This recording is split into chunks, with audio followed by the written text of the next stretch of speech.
The announcement of the Tasmania AFL club's nickname, logo and jumper was a major step forward in the team being introduced into the competition at the target date of 2028. Now the current election and stadium fiasco still has some doubting whether the team will make it, but majority of Australian football fans are excited by the addition of a 19th team. Well over 100,000 members have already signed up, and although the memberships are just $10, it shows a remarkable level of monetary commitment at such an early stage. The Tassie Devils coming into the league has set up some question marks around the future of the competition, however.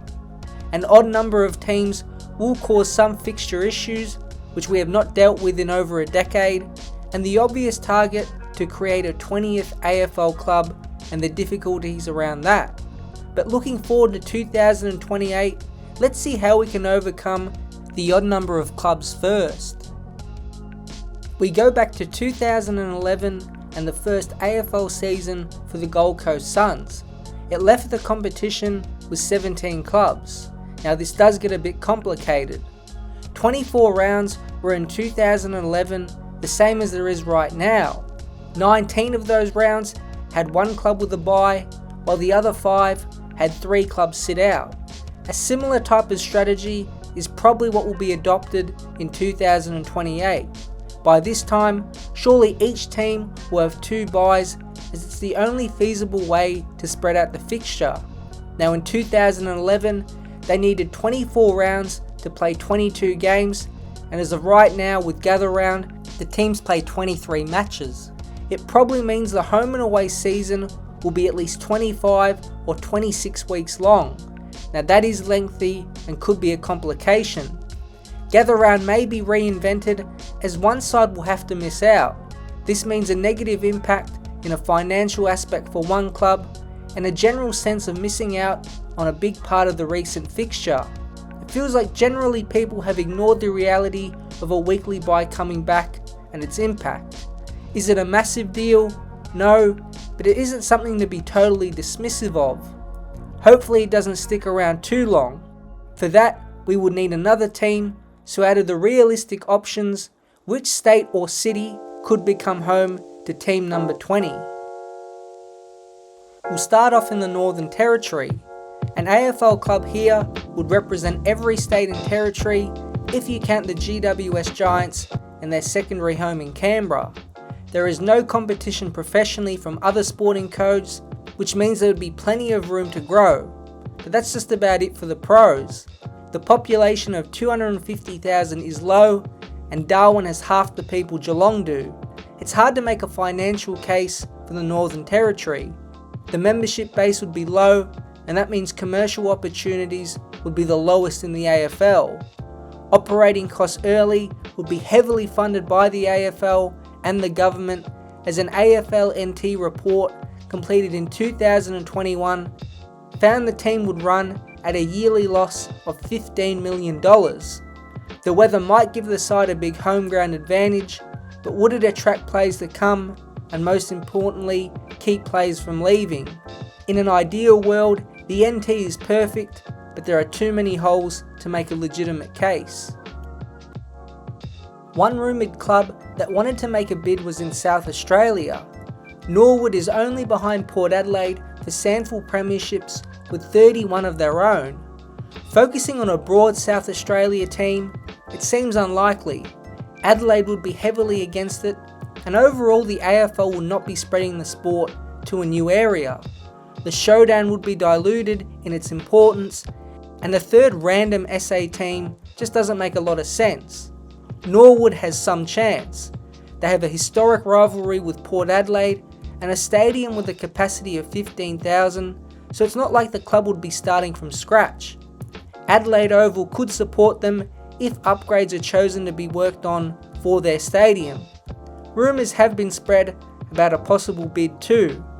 Now they would have to change colours and jumpers as they match with Melbourne, so some history of the club would be lost.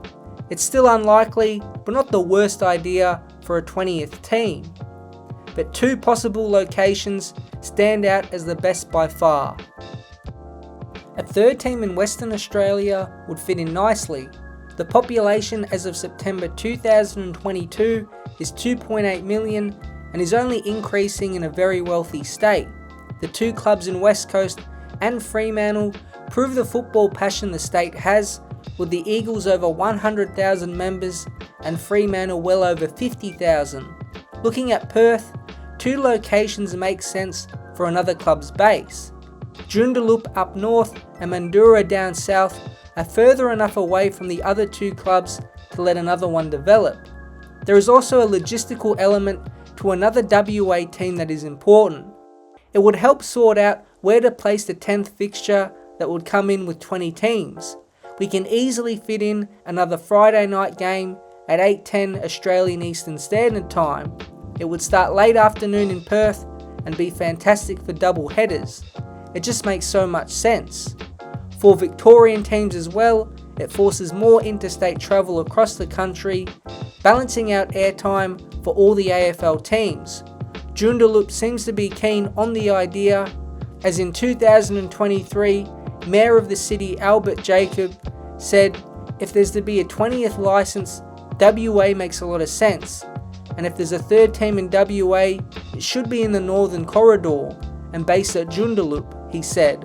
And most importantly from our viewpoint, we've invested heavily in HBF Arena along with the state government, so we already have those purpose-made facilities. Another WA team would fit in nicely. The facilities are there and the football market is big enough to keep building, but it doesn't spread the game like the final realistic option. It was a surprise when Kevin Sheedy nominated Newcastle as the next location for an expansion team. There would be a lot of work to do, but parts of it make sense. Firstly, it's far enough away from Sydney and the Giants, so it sticks to the AFL's mantra of expanding in New South Wales. It has a fast-growing population that is already over 600,000 people strong in the Hunter region. Its location sits perfectly between Gold Coast and Sydney, so the potential for rivalries in multiple states is there. The only other big sporting competition is the Newcastle Knights in the NRL, so the area isn't highly populated with large sporting clubs. The basis of the idea has merit and works towards a lot of the goals the AFL has, but it's a raw idea and probably has a better chance in a couple decades if the game keeps growing in New South Wales. There has been no interest from Newcastle for anything to do with the AFL, and because the area is NRL strong, just like Tasmania, a brand new stadium would have to be built and that will be expensive. Newcastle would have to be 100% on board and spend millions of their own money to get it up and running. But there's no doubt it has big potential. I think Sheedy is onto something, but much further down the road. So in order, which is the best? The most viable one today has to be the West Australian team. Financially it makes sense and the market is there. It would definitely be the easiest of the options to start up and yield the quickest results. The Newcastle team is second. I know it's a big gamble, but achieves expansion goals. It's a team that, with a growing population and interest in Australian rules football, could be bigger than the Giants or Suns within a decade of its existence. Maybe it will be Team 21. The South Australian team is third. Again, it seems safe, but issues with Adelaide and the actual SANFL, if the club was Norwood, would make it hard to translate into the AFL. I think it's Norwood or bust for South Australia. Sadly, sitting last is the Northern Territory. Most people's hearts would want it, but how is there any economic world in which it makes sense? The lifestyle and weather for draftees could cause big concerns as well. There will be a 20th team one day. Thinking about it, it might be the most important team added. Not only will it even up the competition, but mean our small population is home to a 20-league team, which in itself is remarkable.